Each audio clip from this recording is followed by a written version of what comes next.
तो आज की वीडियो में लेजर पोस्टिंग समझने वाले हैं। इस वीडियो को अगर आपने ढंग से देख लिया तो आपको बहुत ही अच्छे से क्लियर हो जाएगा कि लेजर पोस्टिंग कैसे करते हैं। इस वीडियो में हम डिटेल में लेजर पोस्टिंग को समझेंगे। इससे पहले मैंने जर्नल की वीडियो बनाई थी, बेसिक वीडियो कि जर्नल एंट्री कैसे करते हैं। अगर आप वो वीडियो देखना चाहते हो तो उसका लिंक डिस्क्रिप्शन में मिलेगा। आज लेजर पोस्टिंग को अच्छे सीखेंगे, ठीक है। तो बस इस वीडियो को ढंग से देखना है, बिना कोई देरी के शुरू करते हैं। देखिए क्या होता है कि जो भी हम जर्नल एंट्री करते हैं ना, वो उसका पर्पज़ यही होता है कि हम ये चेक करते हैं कि किस अकाउंट को डेबिट करना है तो किस अकाउंट को क्रेडिट करना है, और एक्चुअल में अकाउंट बनता कैसे है अब वो सीखने वाले हैं। अकाउंट में डेबिट क्या करना है, अकाउंट में किस अकाउंट में डेबिट करना है और किस अकाउंट में क्रेडिट करना है, ये हमें पहले समझ में आता है जर्नल से। अब वो अकाउंट में डेबिट करना एक्चुअल में जब हम करेंगे वो लेजर पे करते हैं। लेजर भी एक बुक है, सेकेंडरी बुक आती है, फाइनल एंट्री वाली बुक है ये, बेसिकली फाइनल बुक जहाँ बस आखिरी बार एंट्री रिकॉर्ड करी जाती है। लेजर में अकाउंट्स बनाते हैं। अकाउंट मतलब एक कैटेगरी बना देंगे, एक किसी कैटेगरी बना दिया, उसमें सिर्फ उसी की ट्रांजेक्शन रिकॉर्ड होगी। अगर वो जनरल एंट्री में डेबिट है तो डेबिट साइड पे उसकी पोस्टिंग होती है, अगर क्रेडिट है तो क्रेडिट साइड पे होती है। अब अकाउंट बनता कैसे है, तो इस तरह से बनता है। देखो यहाँ पर आपको ऊपर लिखना है सबसे पहले नेम ऑफ अकाउंट। पहले आपको अकाउंट का नाम लिखना होता है, और ये बेसिकली एक टी शेप बनता है, टी शेप इस तरह से। एक साइड इसकी डेबिट होती है, डी आर जिसे बोलेंगे, और लेफ्ट साइड को डी आर बोलते हैं और राइट साइड को सी आर बोलते हैं। तो डेबिट की पोस्टिंग डेबिट साइड पे होगी, क्रेडिट की पोस्टिंग क्रेडिट साइड पे होगी। तो ये टी शेप अकाउंट हो गया। अब डेबिट साइड पे आपको सबसे पहले लिखना है डेट, फिर आपको लिखना है पर्टिकुलर्स, ठीक है, और फिर आपको लिखना है जीएफ, जर्नल फोलियो, मतलब जर्नल का किस पेज नंबर से यहाँ पर एंट्री आ रही है। फिर इस साइड पे भी आपको क्या लिखना है, डेट, पर्टिकुलर्स, ठीक है, जीएफ और अमाउंट, इस तरह से करना है। चलिए अब एक क्वेश्चन करते हैं, वहाँ से समझते हैं थोड़ा सा जर्नल एंट्री कैसे करते हैं और पोस्टिंग कैसे करते हैं। देखो ये कुछ बेसिक एंट्रीज है, जैसे आपके सामने है cash account debit to capital account, purchase account debit to cash account, cash account debit to sale account. इसकी मुझे पोस्टिंग करनी है। पोस्टिंग का मतलब इसके अकाउंट बना के वहाँ पर एंट्री लिखनी है। तो अब देखो सबसे पहले कैश अकाउंट बनाना सीखते हैं। कैश अकाउंट जैसे बनाना है आपको, सबसे पहले ऊपर नाम आपको लिखना है कैश अकाउंट, इस तरह से, ठीक है। फिर आपको क्या करना है, जैसे यहाँ पर सी आर, ये होगी डेबिट और ये होगी डेबिट क्रेडिट। फिर आपको लिखना है यहाँ पर जैसे date, particulars, journal folio, amount, date, ठीक है, फिर particulars, journal folio and amount. ये ऐसे लिख दिया हमने। अब देखो अब हम पोस्टिंग करना सीखने वाले हैं, ध्यान से देखना कैसे करते हैं। Cash account debit to capital account, ये एंट्री हुई थी सबसे पहले। कैश अकाउंट डेबिट यानी कि जब कैश का अकाउंट बनेगा तो उसके अकाउंट में डेबिट करना है, यानी कि कैश अब बढ़ गया था तो कैश अकाउंट डेबिट, यानी कि कैश का जब खुलेगा अकाउंट तो उसमें डेबिट करना है।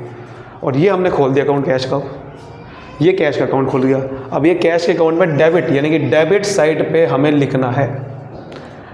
डेबिट और क्रेडिट एक प्लस माइनस है, यानी कि account cash account debit side से बढ़ता है, क्रेडिट साइड कम होता है। तो कैश बढ़ गया तो मतलब डेबिट साइड पे लिखना है आपको कैश कितना बढ़ गया। कैसे लिखना है, 1 लाख से बढ़ गया तो आपने यहाँ पर 1 लाख लिख दिया अमाउंट में कि 1 लाख के कैश डेबिट हो गया, यानी कि प्लस हो गया। क्यों प्लस हुआ ये पर्टिकुलर्स में लिखना है, क्यों प्लस हुआ, क्योंकि कैपिटल आई। तो यहाँ पर आपको क्या लिखना है, सामने क्रेडिट वाले का नाम लिखना है। डेबिट में अगर लिख रहे हो ना, पोस्टिंग कर रहे हो, तो आपको पर्टिकुलर्स में क्रेडिट वाला नाम लिखना है कि क्रेडिट क्या हुआ था, यानी कि क्यों कैश बढ़ा। आप कहोगे कैपिटल डाल गया, तो नीचे वाला नाम क्या है, टू कैपिटल अकाउंट, तो आपको नीचे वाला नाम लिखना है टू कैपिटल अकाउंट। समझ आ रही बात। डेट मान लेता है भाई कोई 1 अप्रैल है, पहली एंट्री 1 अप्रैल को ही होती है जहाँ तक, तो मान लिया कि 1 अप्रैल को हुई। समझ आ रही बात। तो डेबिट साइड पे लिखा और नीचे आपने क्रेडिट वाला अकाउंट लिख दिया। अब देखो यहाँ भी कैश अकाउंट लिखा हुआ है दूसरी एंट्री में, purchase account debit to cash account. Cash account यहाँ पर क्रेडिट हो रखा है, डेबिट नहीं क्रेडिट हो रखा है 20,000 से। तो हमें क्रेडिट साइड पे लिखना है। अब क्रेडिट साइड पे लिखा 20,000 पे, लेकिन यहाँ बताना है पर्टिकुलर्स में कि क्यों क्रेडिट हुआ, कम क्यों हुआ कैश, क्योंकि परचेज़ किया सामान। तो आपको यहाँ पर परचेज अकाउंट लिखना है। समझिए की बात। क्रेडिट साइड पे अगर आप पोस्टिंग कर रहे हो तो नाम डेबिट वाला आएगा, लेकिन डेबिट वाला नाम है या नहीं है, तो उसके लिए हमने इसको पहचानने के लिए हम क्या लिखते हैं, बाय परचेज अकाउंट का मतलब बाय अगर वर्ड आ गया तो मतलब वो अकाउंट डेबिट हुआ था।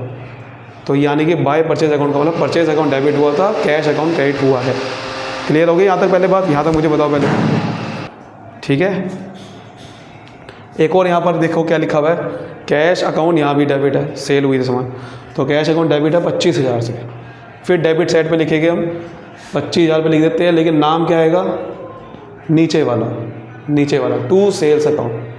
क्यों हुआ डेबिट? क्योंकि सेल हुई है। तो नीचे डेबिट से अगर पोस्टिंग कर रहे हो तो नाम क्रेडिट वाला आएगा। जैसे यहाँ पर मैं कोई एंट्री लेता हूँ, ये अप्रैल 2 को है मान लेते हैं, और ये मान लेते हैं अप्रैल 3 को है, ठीक है। इस तरह से करते हैं। अब जब अकाउंट आपने सारी पोस्टिंग कर ली, अब मुझे इस अकाउंट का बैलेंसिंग करनी होती है। क्या करनी होती है? बैलेंसिंग का मतलब आपको बताना होता है कि इस अकाउंट में कितना बैलेंस बचा, कितना इस पैसा बचा इस अकाउंट में। तो क्या करना होता है उसके लिए, आपको पहले बड़ी साइड का टोटल करना होता है। बड़ी साइड का टोटल पहले करना है। जैसे कि बड़ी साइड कौन सी आ रही है, ये वाली।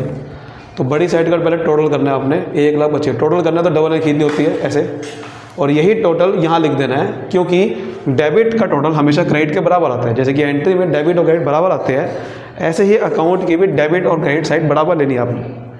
तो ये डेबिट का टोटल है, यही टोटल यहाँ आना चाहिए, लेकिन आ नहीं रहा है। जो टोटल आ नहीं रहा है वही तो बैलेंस निकलेगा ना। यानी कि आपकी डेबिट साइड 1,25,000 रुपये की है, बट क्रेडिट साइड सिर्फ 20,000 रुपये की है। तो कितने का बैलेंस बचा, वो आपको निकालना है। तो 1,25,000 रुपये ही आना चाहिए, लेकिन आ नहीं रहा है, 20,000 रुपये आ रहा है। तो कितना बैलेंस बच गया यहाँ पर, यानी कि कितना कैश आपके पास पड़ा हुआ है। इसका मतलब ये ऐसे सोचते हो कि 1,25,000 का प्लस का बैलेंस है, 20,000 का माइनस का बैलेंस है। तो आपके पास कितना बैलेंस कैश बचा हुआ है, 1,05,000 का प्लस का बैलेंस है।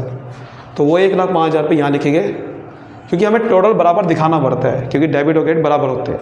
सिंपल आप ये भी कह सकते हैं कि 1,05,000 रुपये आपका बैलेंस बचा हुआ है प्लस का, बस आप ये भी कह सकते हैं, लेकिन ऐसे बोलते नहीं है।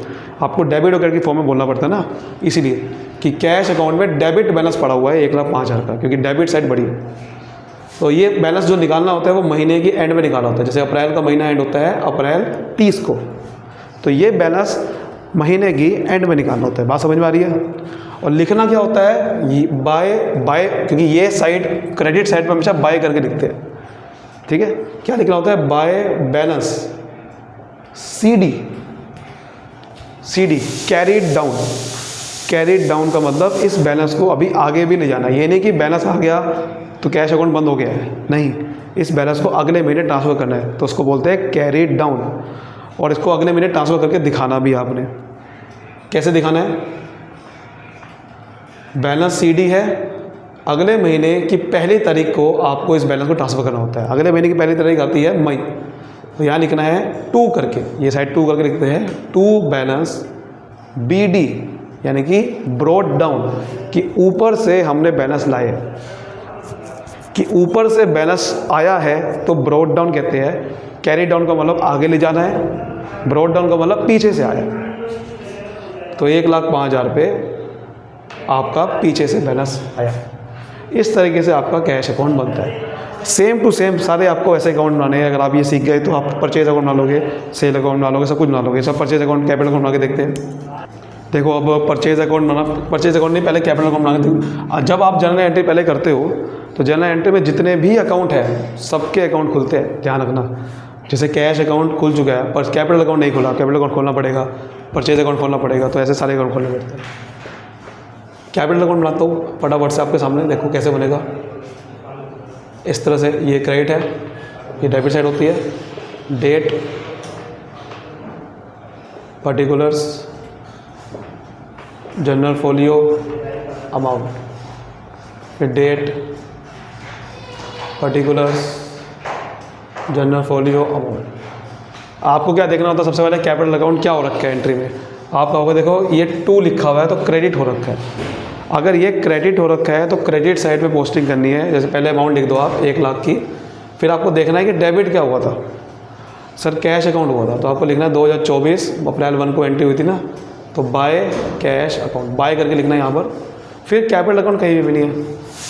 अगर कैपिटल अकाउंट कहीं भी नहीं है, सिंपल क्या करना है, सिंपल इसका टोटल करो 1 लाख रुपये, बड़ी साइड यही है, और यही टोटल आपको दूसरी साइड लिख देना है, क्योंकि डेबिट और क्रेडिट बराबर होती है। अब आपको देखना है कितने का बैलेंस बचा। अगर यहाँ पर कोई है ही नहीं तो इसका मतलब 1 लाख का ही 1 लाख का बैलेंस बचा इसमें, तो 1 लाख ही लिख देने हैं। और यहाँ पर लिखना है महीने के एंड में, महीना के बाद होता है अप्रैल का 30, और 2 करके लिखना होता है 2 बैलेंस CD। फिर इस CD को दूसरी साइड पे BD करना होता है। CD हमेशा दूसरी साइड पे BD होता है। अब ये भी क्यों होता है, क्योंकि देखो ये बैलेंस आया किस साइड से, जिस साइड से आया है बैलेंस उसी साइड पे ट्रांसफ़र करना होता है। जैसे मैंने कैश अकाउंट में BD इसी लिख किया क्योंकि वो डेबिट बैलेंस बढ़ा था, डेबिट साइड से आया था ना वो, इसीलिए जिस साइड से बैलेंस आया है आपको वहीं पे ही दोबारा लिख देना है 2024 महीने की, अगले महीने की 1 तारीख को, मई 1 बाय बैलेंस BD, बाय करके लिख देना है अब कि आपका बैलेंस, आपका क्रेडिट कैपिटल अकाउंट का 1 लाख का अगले महीने आ गया, क्योंकि कैपिटल अकाउंट जो बढ़ता है वो क्रेडिट साइड से बढ़ता है, तो इसलिए बैलेंस वहीं ट्रांसफ़र करना होता है। तो इस तरह से बनता है, ऐसे ही आपको बनाना है। आई होप आप समझ गए होंगे। अब आप सारे अकाउंट बना सकते हो, और अगर आप चाहते हो कि मैं इसकी और वीडियो बनाऊँ लेजर की, तो आप मुझे कमेंट करिए, मैं आपको और वीडियो बनाऊँगा। तब तक के लिए मुझे दीजिए इजाज़त, मिलते हैं अगली वीडियो में। Bye bye, thank you.